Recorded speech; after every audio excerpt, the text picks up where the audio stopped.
今日は2021年8月下旬です。釣り場を巡回してきました。ちょっと寄り道が多いので分割しております。スタートは大型埠頭からです。雨の夜ですのであまり見えないですが、ご了承ください。まず中林漁港を目指します。次に亀崎漁港、そして中島港へ。ここまでをパート1とします。パート2は中島港から赤石埠頭へ、次に潮風公園、そして小松島港を巡回します。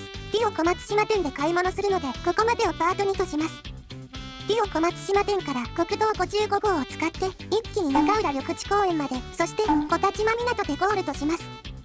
全体的に雨で見にくいです。あと日付が釣り客がいますのでややごまかしておりますが、8月下旬です。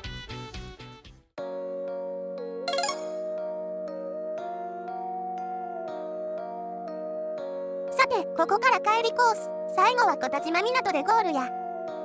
相変わらず途中でディオでお買い物ですけどね。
疲れ様でした。寄り道が多かった分、せめて晴れてればね。